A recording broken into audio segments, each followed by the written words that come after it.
Good morning, good evening, wherever you may be around the world. You're listening to the Paranormal Junkyard with James, and Jamie, of course. today is Thursday, January 30th, 2020, and we have a special guest with us tonight. His name is Eddie. Paredes from Nocturnal Research Society. Welcome, Eddie. Well, hello. Thank you so much for having Say me. welcome. Well, yeah. Thank you so much for having me tonight on your podcast. I'm just very excited. This is actually my first podcast I've ever done. So if I'm a little bit nervous, I think it's normal. Tell us a little bit about yourself. So yeah, I haven't really been doing paranormal investigations a long time. I've only started last year, like mid last year.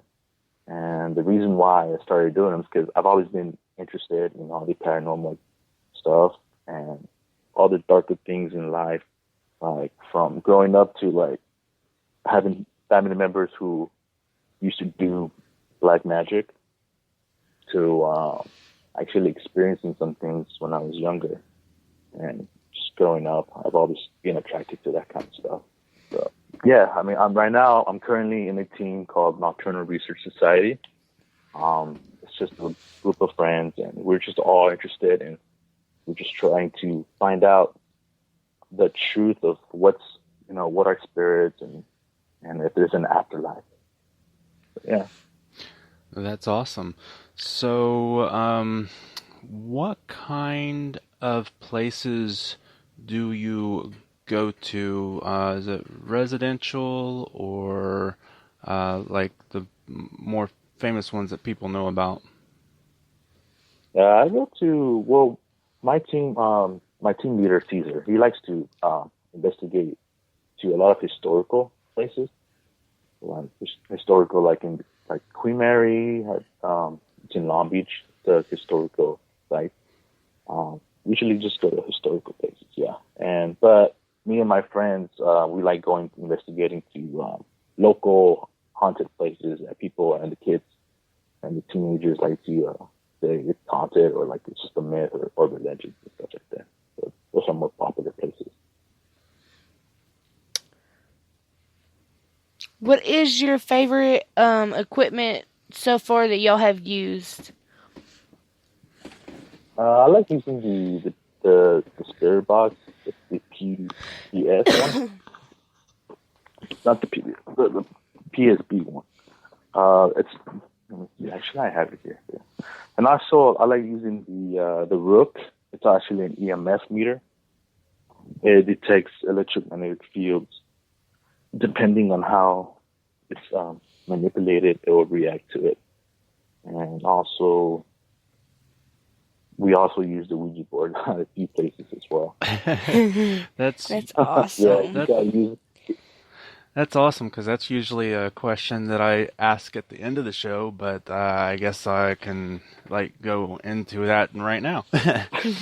So, what is your thoughts on the Ouija board? A lot of people think that it's just a piece of cardboard and there's nothing to it, but apparently, seeing as you do use one in your investigations, you think that it's a little bit more. Yeah. I mean, it depends on the person using it.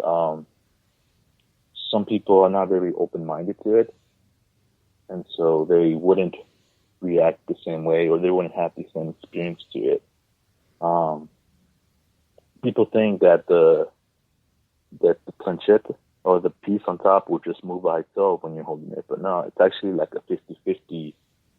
It's a 50-50 thing. The spirit will guide you. It won't drag your hand across the board. It will more like it will guide you to where the letter it's trying to tell you. So it's more like a 50-50 thing. So, what kind of experiences have you had using one? What kind of messages do you usually get coming across? Well, depending on what spirit we're communicating with. For example, we went to this place called the Colorado Street Bridge. It's one of the most famous places in LA to go ghost hunting to. It's also known as the Suicide Bridge.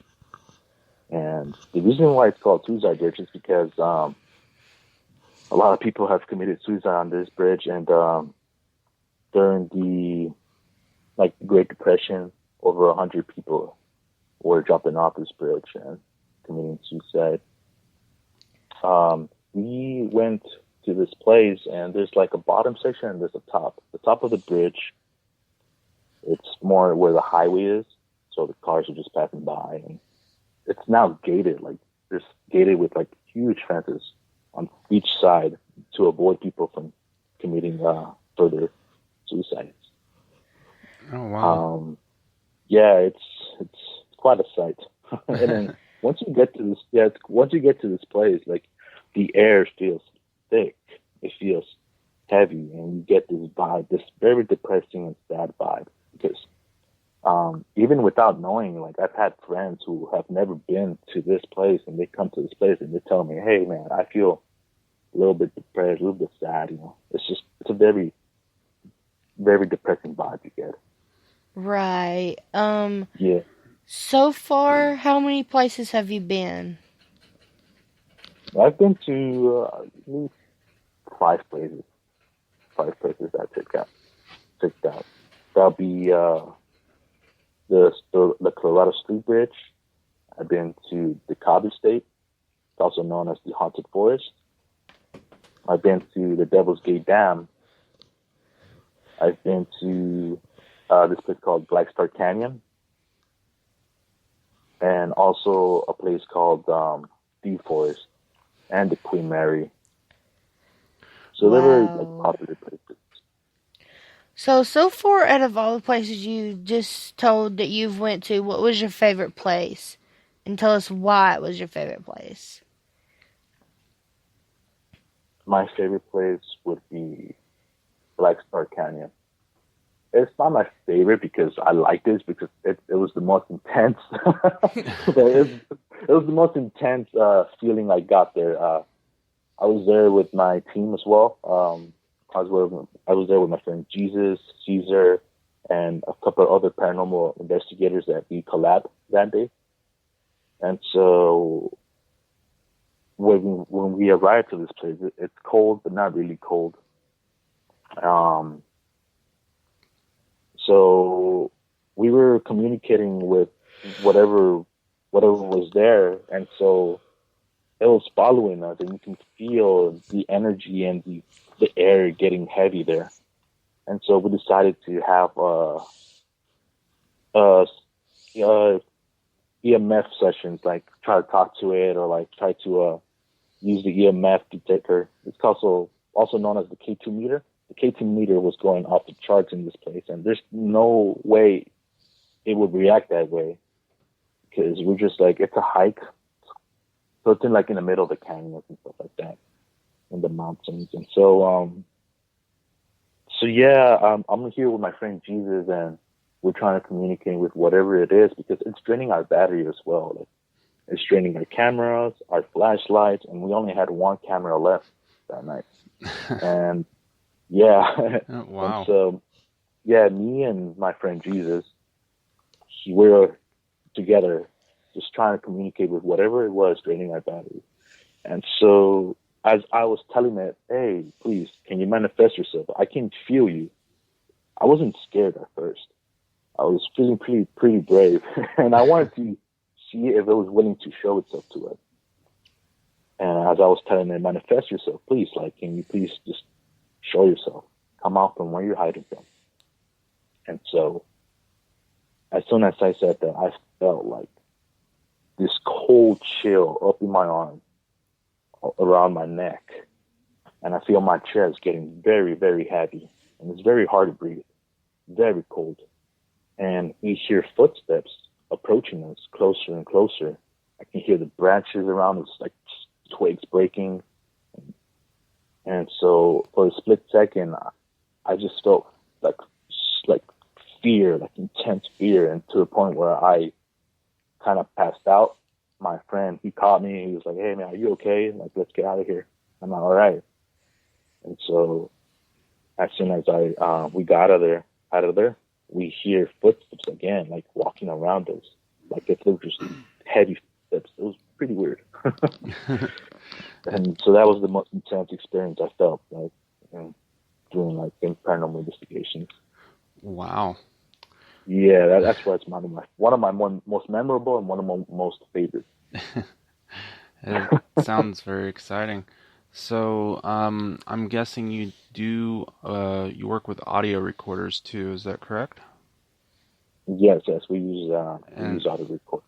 and have you caught any really good EVPs using those? Yes, actually, on the bottom section of the Suicide Bridge, the Colorado Street Bridge, we were actually using the Ouija board as well at that time, and whatever it was spelling whatever we were asking. So we were asking her, "What's your name?" So it said its name was Haley. It was a woman we were talking to.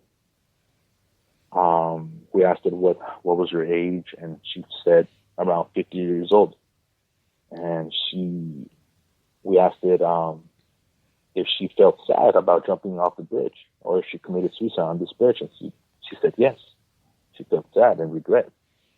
And as we were going on with this Ouija board session, I hear footsteps, and just the wind it got so intense in that area that we were in, to the point where like our hands began to get really, really cold, and we're trying to communicate with whatever she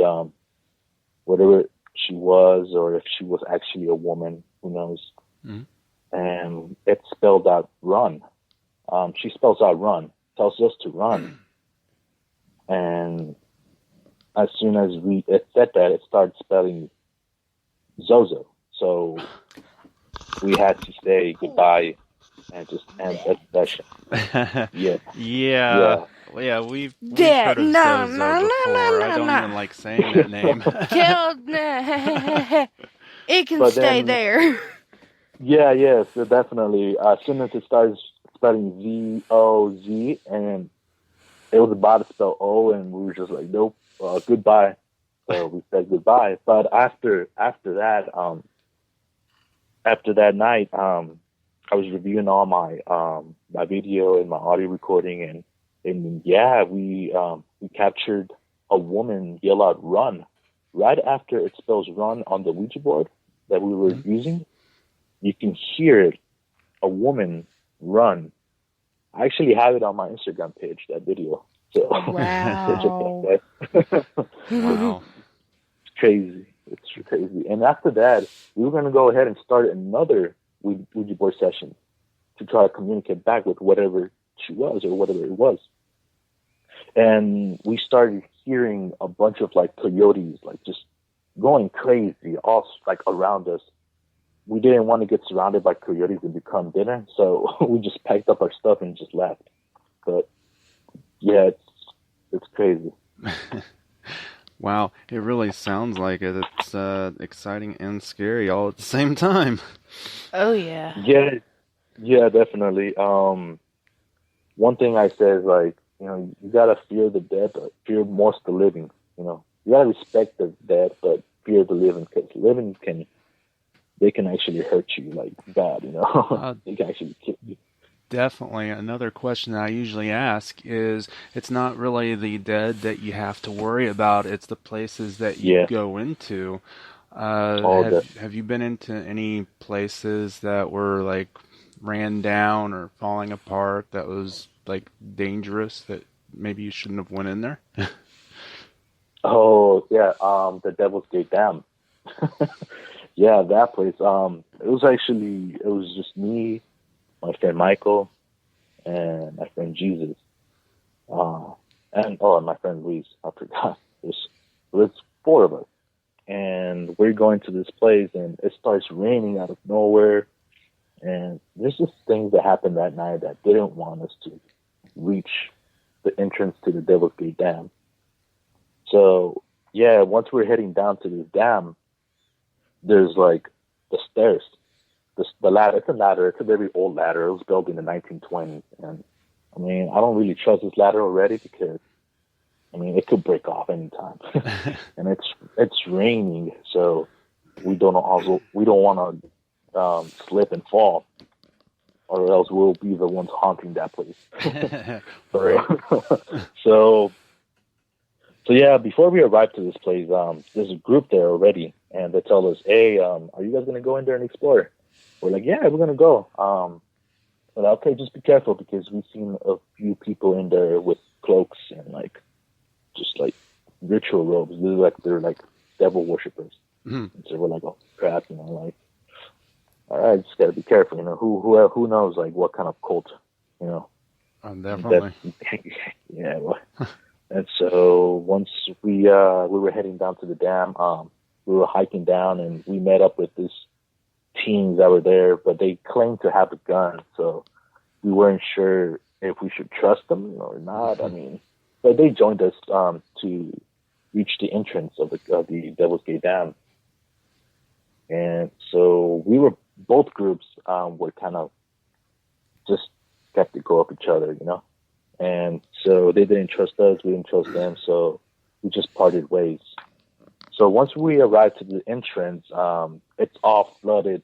It's all like muddy, and there's no way to get to the entrance without having to swim. Yeah, it was just bad. Our equipment was getting wet. It was just really bad, and something just wasn't letting us reach that place.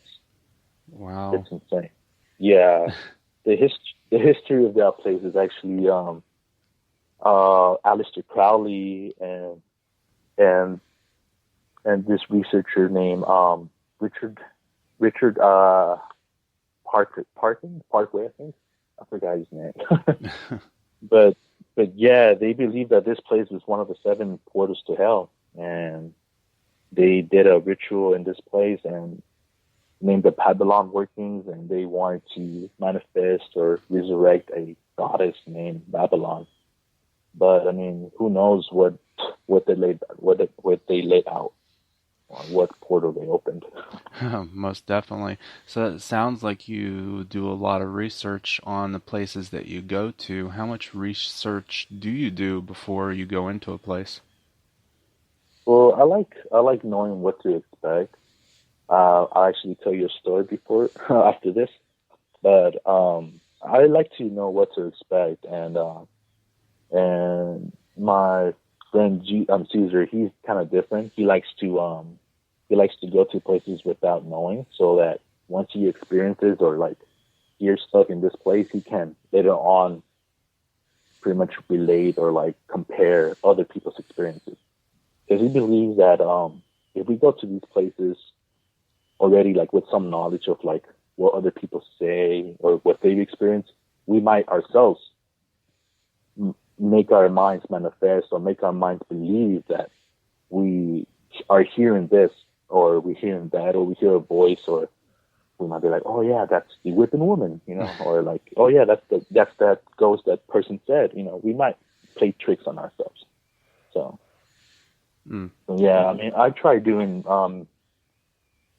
some research, but not too much to the point where I start using other people's experiences, and comparing it to mine on the spot. I like to keep an open mind and go to these places. Most definitely. So, with your investigations, have you ever witnessed any full body apparitions or seen anything that shouldn't have been there? So you just got to my topic, the one I was about to tell you about about why I go to these places with a little bit of knowledge. Is because we went to after the street Colorado Bridge. The Colorado Street Bridge is also known as the Suicide Bridge. After that, we went to this place called the Cobb Estate. It's also known as the Haunted Forest. And so we're there with it's me, my friend Mike, Jesus, my sister, my brother, and a group of four friends that we met at the Suicide Bridge. And so there's 9 of us, with me, Mike, and Jesus in the front, my sister and my brother in the middle, and the 4 kids or the 4 friends in the back. And so we're walking into this trail, into the entrance of the Cobb estate. And so once we didn't make it to the actual haunting spot where people say they seen or hear all this stuff, which is like the front of the estate, and it's just like a bunch of stairs. But we didn't get to that place, and then we heard this like this woman's voice or a child's voice. It was a very soft voice. Say, "Help me." It said, "Help me," 3 times. The first time, the group in the back heard it and they just ran. They just freaked out and ran. The second time, like it was saying "help me," but as it was getting closer, so my sister and my brother in the middle, they ran because they heard it coming closer, and it's just me, my friend Michael, and my friend Jesus. We're just there. We're trying to hold our ground. We're trying to like stay brave, and we're trying to see what it is, but we cannot see it. And then we hear like, "Help me," but right in front of us, but we can't see anything. And so my friend Jesus, he just turns around and he's like, "Screw this," and he starts running. My friend Michael takes like one last puff of his cigarette, throws it, and he just starts running. and then I see them running, and I freak out. I don't want to be left there alone. Because who knows, it could be some kids playing the prank on us, or it could actually be something there. So I just followed behind, and we just got out to the front of the entrance. As soon as we were about to leave, we were saying goodbye, and my sister, she hugs one of the friends, and she says, "Hey guys, look!" She points to the entrance of the estate. I turn around and I don't see anything, and they're like, "It's gone!" Like as soon as I turn around, they're like, "It's gone!" And I'm like, "Damn, I missed it." But they said they saw her, my friend Jesus, and the group of friends. They said they saw a woman like floating from the ground, a white woman staring at us, and she was there for a sec and just boom, vanished like nowhere. Wow. So it looks like it was pretty scary. Have you ever been in a situation where you're like, "All right, got to get out of here"? Yes. We went back to that estate not too long ago, and so we were using our EMF meters to communicate with it. So the way we were using it, depending on how many blinks, like it'll blink once for yes, blink once for no, blink twice for yes. So it'll blink, and so we got to the estate. In front of the estate, we got in front of the stairs. They're there, and every corner you can see residue of wax, like if somebody was there before. See residue of like red wax, like they put candles on every corner. Maybe a ritual. Hey, who knows? And so we're communicating with whatever it is, and we're asking it, "Are you a male?" And it replies with no. One blink, no. We ask it, "Are you a female?" It blinks once, no. So we ask, "Are you human? Like, are you not human? Are you not human? Are you a demon?"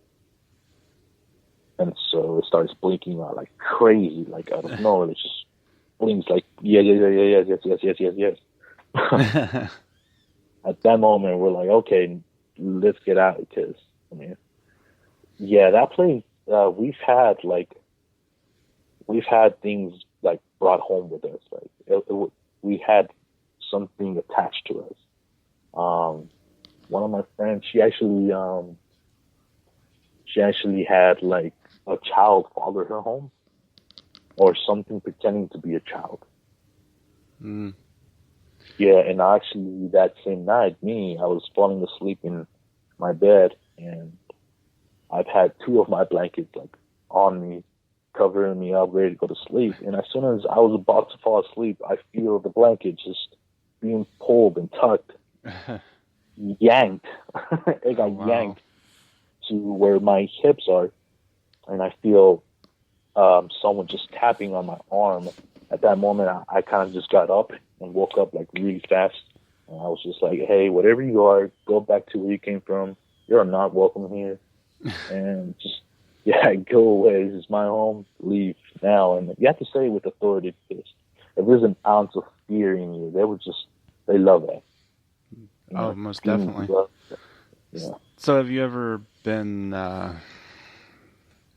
well, was that the end of that one, or did did Yeah. it keep happening? Yeah. No, no, no. It hasn't happened lately. This was just a few days ago, but luckily nothing has happened so far. Well, to me at least. But actually, yeah, actually after I went to Black Star Canyon, things were happening, but not to me. To Okay. one of my sisters, the sister that usually go to investigations with me. Um, she was home when I dropped this. My mom let me borrow her car that night, and so I dropped it off at her house. And she said as soon as I left, she heard something big like fall on the roof, just land on the roof on the ceiling. And she said she stood there for a bed and looking at the ceiling, and she said this like it was so heavy that whatever it moved, it was like making the roof creak. It was Hmm. weird, and it started scratching on top of the roof like for about a cool minute, like just scratching. Yeah, it was weird, but they just shrugged it off and they didn't think nothing about it. Hmm. A few days later, I get a phone call from my sister, and she tells me, "Hey, this was around 1 a.m. around there. Okay. So I'm working graveyard, so I work graveyard. Yeah. So yeah, she's calling me and she tells me, "Hey, you the line or the phone clicked. Like you just got cut off." And I was like, "What are you talking about? We weren't talking. Like we haven't talked in about a day." She was like, "What? Like we were talking for 4 minutes." And I checked my history. Yeah, it says we were talking for 4 minutes, but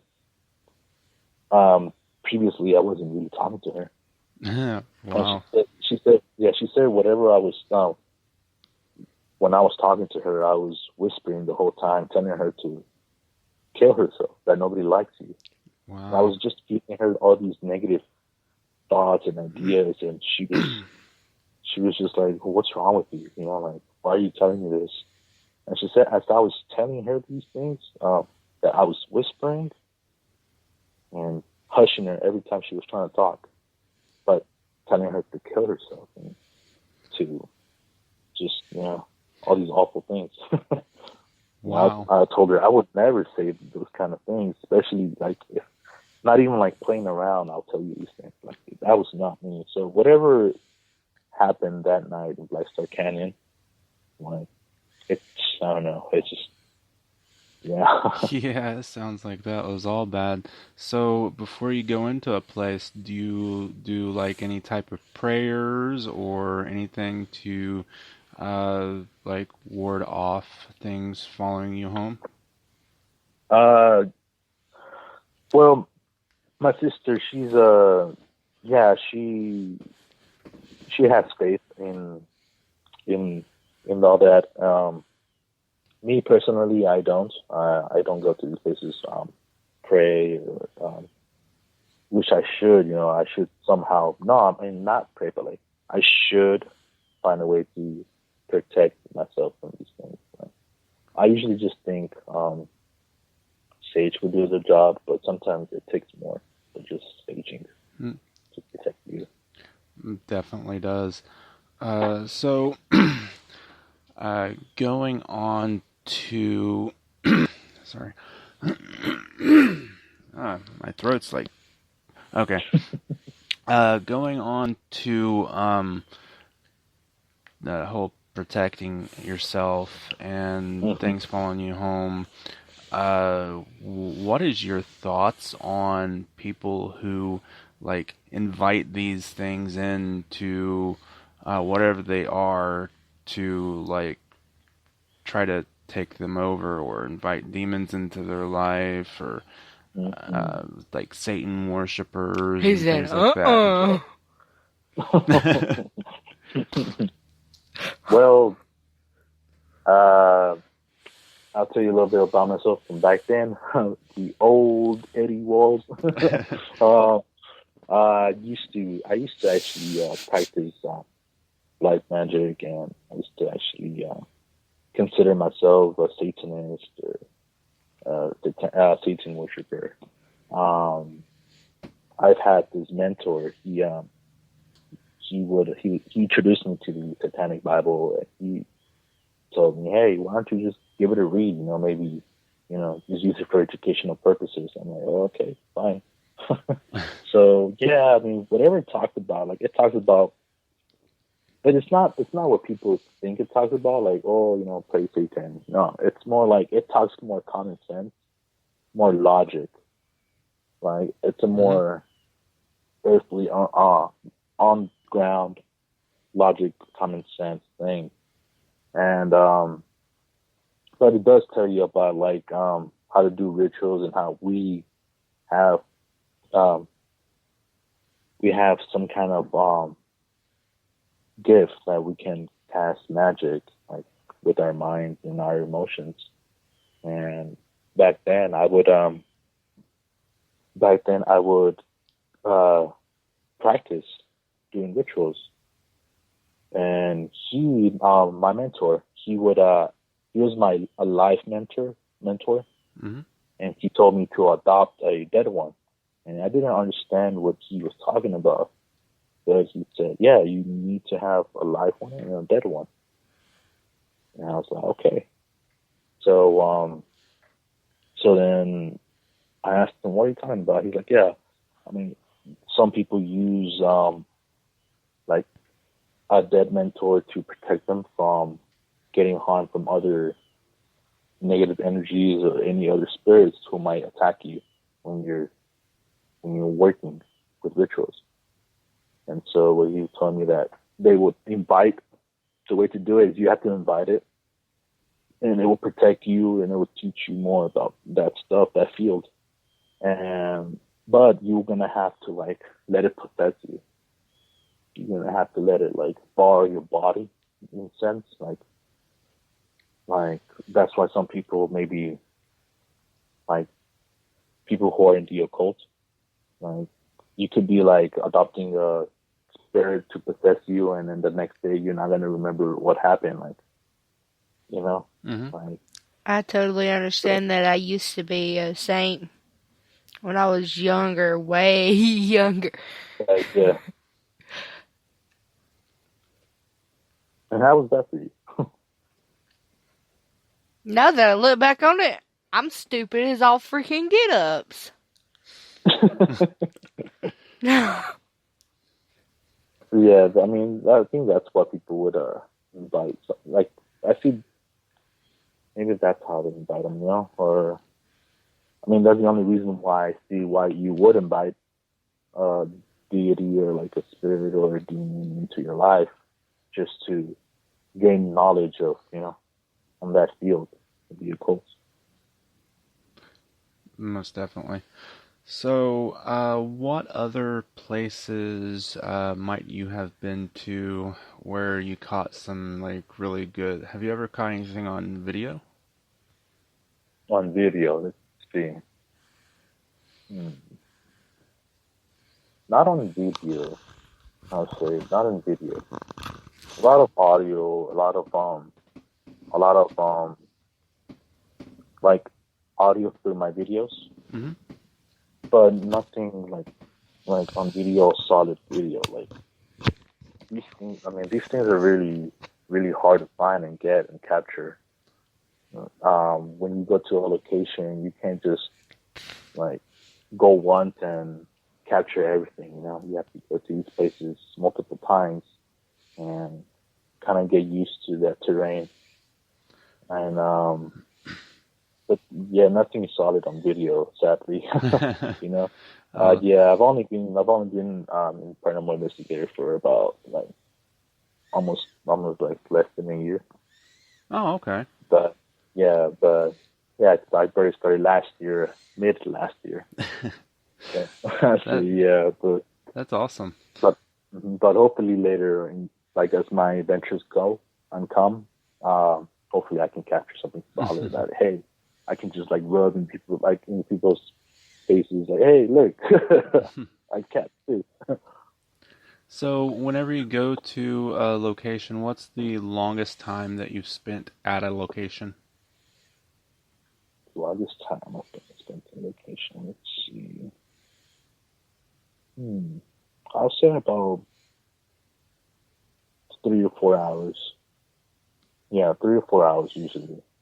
Um, at first we come to this location and we kind of like scope out everything that can give us like a false reading or something that we might confuse um with any paranormal activity.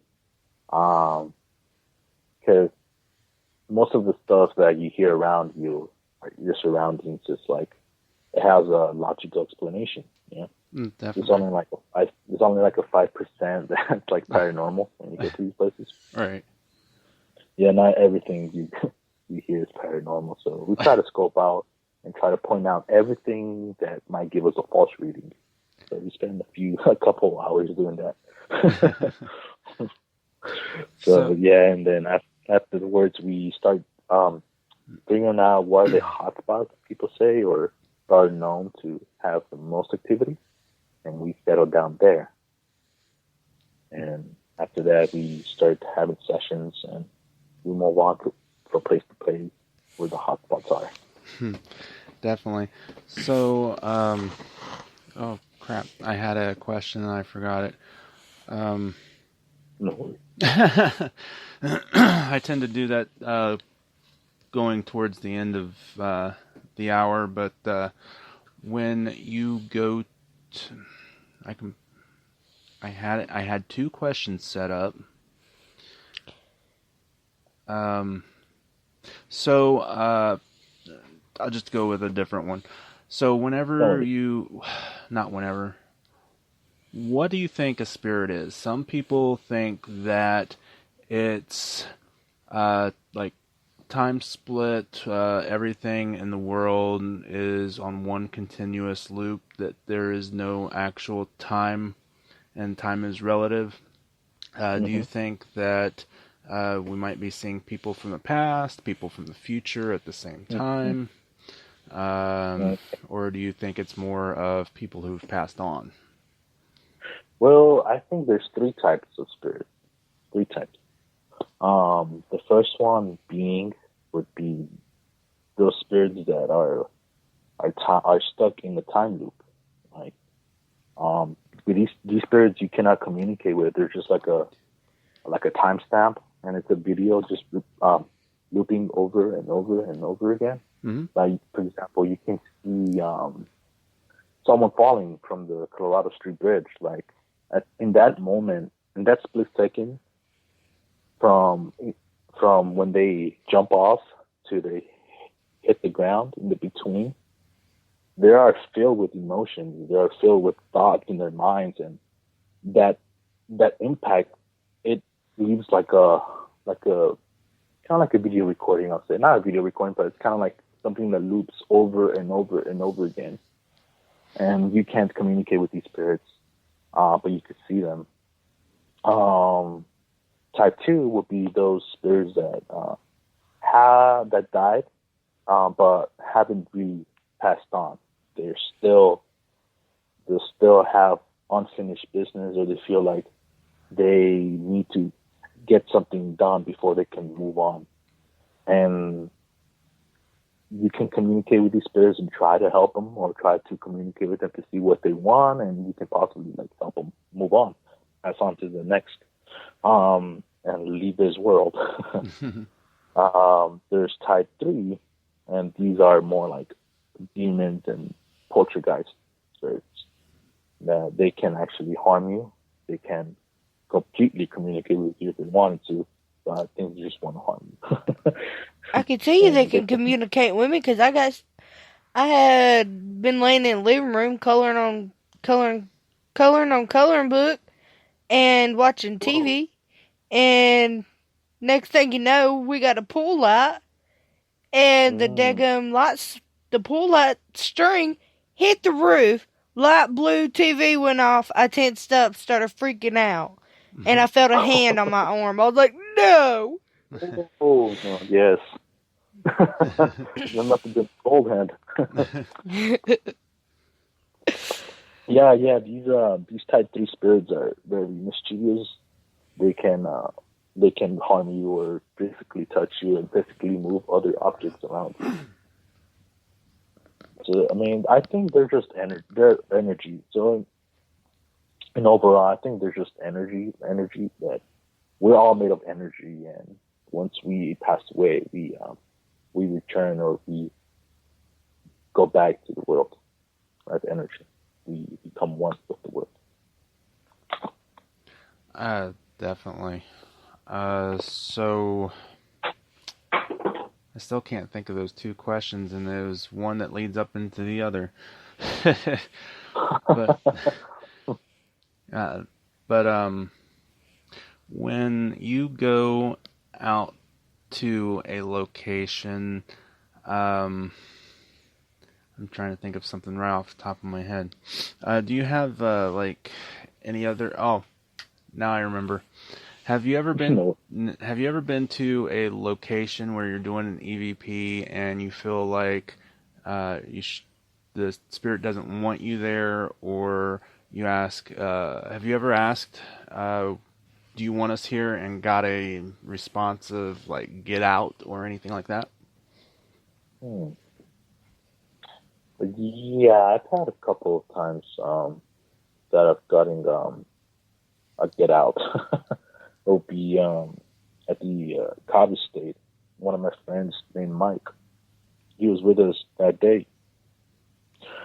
Um, he was asking because I guess when you're coming to this estate, it was owned by Charles Cobb.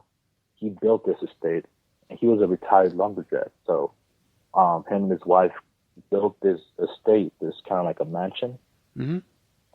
as a family home, a permanent family home. And so after he passed away and his wife passed away, it was sold to these brothers called the Marx Brothers, and they put it up to auction afterwards, and just the public and the city bought it and created it into a park. So all that's left is just the to the property where you can hike and steps.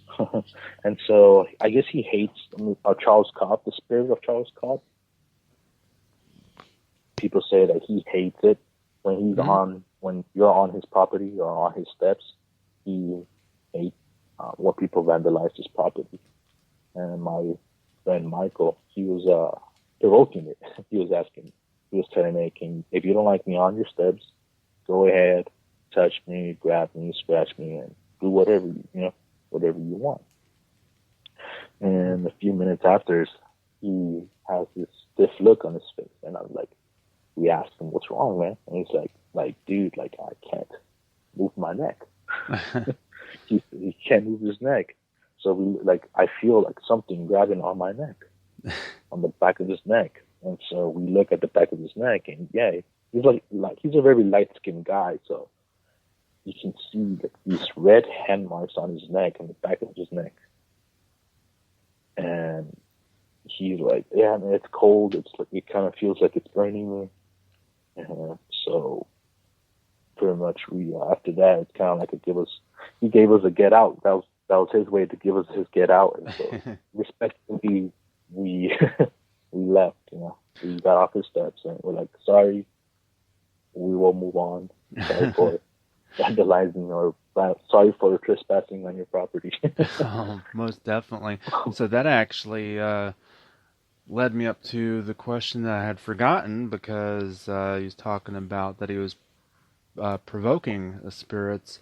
What is Yeah. your thoughts on whenever an investigator goes into a place and They are provoking, and they're like, I want to know if you're here. Come at me, bro, or something like that. Oh, I mean, what's your thoughts yeah. on that?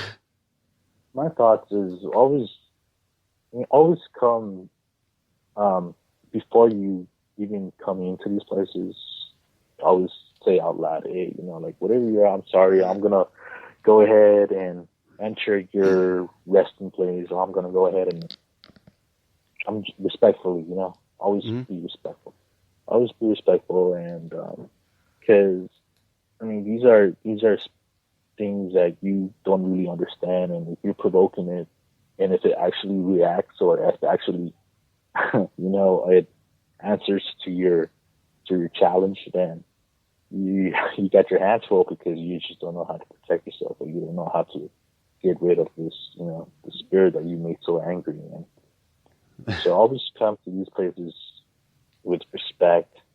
Always ask for permission when you're about to communicate, or if you're about to touch something. That always ask for permission, and always respectfully say goodbye. Always say goodbye and break that link uh, Hmm. of communication that you have set up with the spirit and yourself.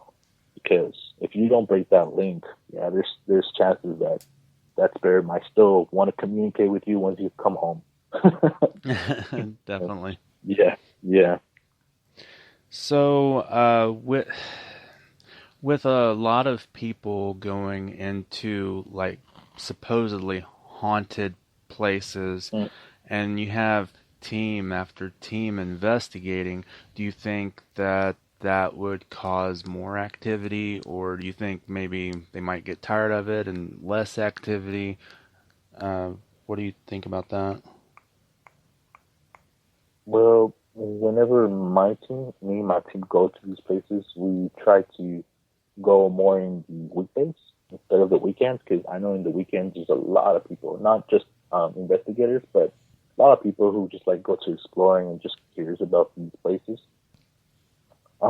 So we try to go to these places when there's not a lot of people, but I mean, supposedly that will help us get more activity going on. But I think, I think it kind of makes it more reactive Hmm. because because these these spirits are these deities, or these things, they feed off our energies. They use energy to feed off, and that's why they drain our batteries. That's why they drain the cameras, EVP recorders, or they feed up energy, and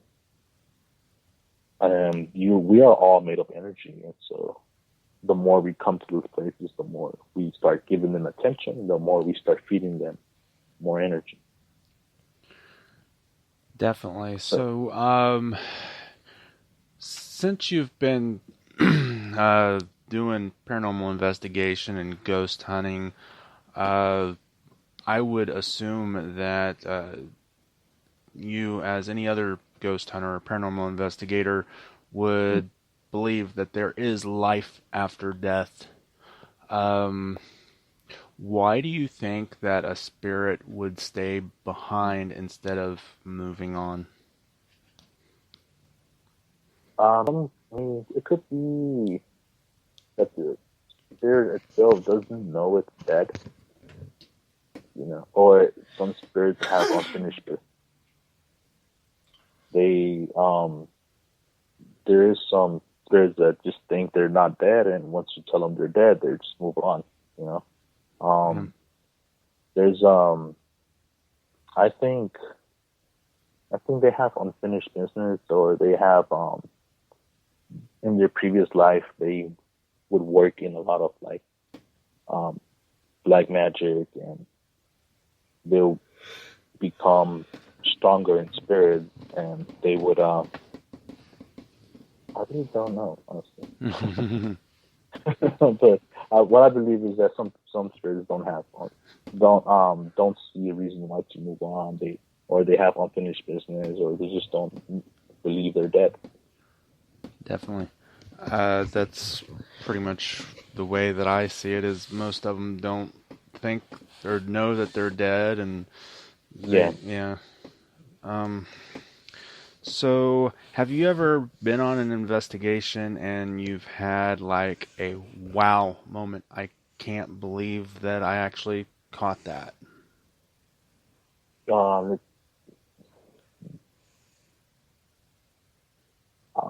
yeah, I think the Colorado Street Bridge when that after viewing the audio, but you're talking about in the location, on location, Uh, like, or after going to the location. Either one. Yeah, I think that the voice of the woman when it said run, Mm-hmm. um, I was after I reviewing the video and listening to the audio and stuff. It said run, and I was just like, whoa, I did not hear this in person. Like, we did not hear this in person. And I got up and I showed all my team, and I showed my sister, and she was like, we did not hear this in person. Like, how did you capture it? Did you edit it? And I was like, no, I did not edit it. I didn't mess with it. It's actually what I caught. It says run. You can hear it, like, loud and clear, run. And I was just, yeah, like, we caught something. But as soon as I heard it, my skin crawled, and I was like, oh my God, that's awesome. Because I was for certain that we did not hear this in person after it said run. Yeah, it's crazy. Definitely. So, when you first started out doing paranormal investigation, what kind of equipment did you start out with? When I started off, I was just using a phone app. Yeah, I'm not sure what it was called, but it was some phone app, and it was like a EMF meter on the phone app. So I was very like amateur. I'm still am an amateur. I won't, I won't claim to be the top guy, but there's that. Yeah, I was using the EMF meter in my phone, and I was just trying to just record anything on audio or video recorder, and me and my sister were always interested in going to these places and exploring and checking them out. I mean, we always would go to the Queen Mary and just try to capture like a ghost. We would always say amongst ourselves, yeah, let's go find some ghosts. And yeah, so we will go to the Queen Mary in Long Beach, and we came to this place, the Colorado Street Bridge, the Suicide Bridge, and that's when we met with Nocturnal Research Society. They were back then. They were known as Anaheim Nocturnal Research. So, but Wow. once we joined them, it was actually Caesar, Simon, and Jesus. It was just three of them, and they asked us if we wanted to join, and we joined them, and we became Nocturnal Research Society just last year. So, Wow. yeah, we're all just starting off, and we're all just trying our our best to like capture anything or try to go to these places and capture solid proof of of an afterlife or an idea of it. Okay. What is one of your worstest fears with spirits? What's the fear? Yeah, when you're on an investigation. Mm-hmm. Worst fears. I think one thing I fear, and I can say for all, like a spirit attaching itself to you, like, but not as like it wants to like know you. It's like more like a parasite attachment that's just leeches off of you and just drains you of energy. I think also like I don't want to piss off any spirit at all. Like I just don't, because I don't know how what's the extent of the damage they can do. All this is still a mystery to us. And we're just trying to be careful not to piss off any spirit or just causing a disturbance. Right. Yeah, we just don't want to like bring something home and it can harm us, but not only us, our families as well. That's one Right. fear that every paranormal investigator should have. Definitely. So, with the time that you've spent being a paranormal researcher, do you have any tips or advice for anyone just starting out and not really knowing what to really do or look Yeah, for? I can you tell know, you one. Don't piss off the spirits. yeah, don't piss off the spirit. Be respectful. Always ask for permission, and always like patience. Patience is key. Like patience is always key. Like you could spend hours in the dark and just talking to the wind without getting any responses or like getting anything. Like you have to be patient, and then eventually, once you get that EVP recording or once you get that, that sound or noise or that feeling, it's worth it in the end. But patience is key. Definitely. So we've got, let's see, 4 more minutes left in our hour. If you want to maybe throw out like any social media or websites or any shout outs to any people. Yeah, of course, of course. Shout out to my team, Nocturnal Research Society. You got Caesar, the team leader. You got Jesus. You got my sister, and you got myself. And you got Caesar's brother as well, Simon. I have a Instagram page called Haunt Ed TV. That's Haunt_ED TV. And also, I'm starting off my YouTube channel, and I'm working very hard on getting everything all ready and set. So go check it out. It's also the same, Haunt Ed TV, Haunt_ED TV. And yeah, guys, stay updated. I'm just getting started with all my paranormal journey and my adventures. So I would be appreciated. I'd really love you guys to join me on my adventures to come. Definitely. And maybe we can have you on the show in the future talking about even more haunted places and more Yeah, definitely. stories. Like a little, reunion or like a little, hey, let's check up on this guy, how he's, you know, that'd be awesome. Yeah. Sorry, I'm zoned out over here. Yeah, she zones out. No worries. I found Thank the you so much, salt. guys, for inviting me tonight. Thank you. It's been a pleasure hearing your experiences and your stories and how you got started and a little bit about your past. It's just it's like I'm like close to you now. And like how I about just jumped out the bed when he was telling me about. Yeah. I don't like saying the name. Oh, yes, I know. Yes, that's not something you want to be buddies with. Exactly. Yeah, as soon as you see that, just say goodbye. That's it. Goodbye. I'll be like, bye, see you later. Yeah, right. 5,000 years down the road, hopefully never after that or even that long. Never ever. Never ever. Right. Well, it's been a pleasure, and like I said, hopefully you can be on the show in the future, and we hope you have a good night. Thank you so much. Likewise. Bye. Bye-bye. Thank you. Bye. Bye-bye, thank you.